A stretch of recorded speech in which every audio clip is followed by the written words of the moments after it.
Hello YouTube family, नमस्ते, प्रणाम। मैं कामनी शुक्ला स्वागत करती हूँ आप सभी का अपने यूट्यूब चैनल पर। तो आप लोग सुनिए अवधी देहाती गारी गीत।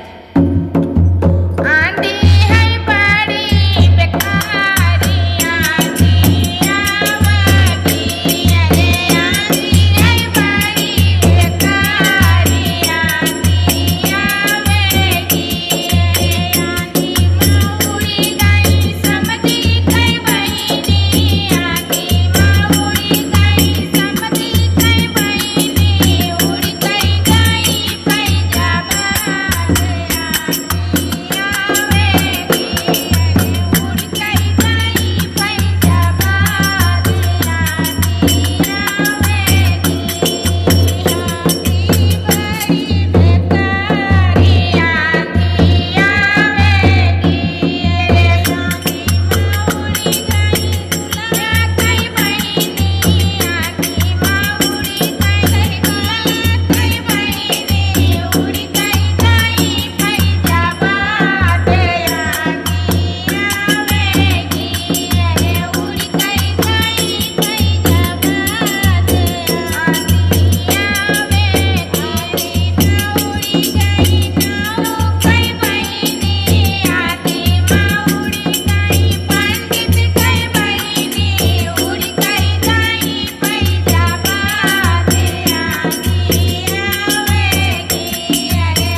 कैसा लगा आप सभी को अपनी राय कमेंट बॉक्स में जरूर बताना। मिलते हैं अगले गाने के साथ।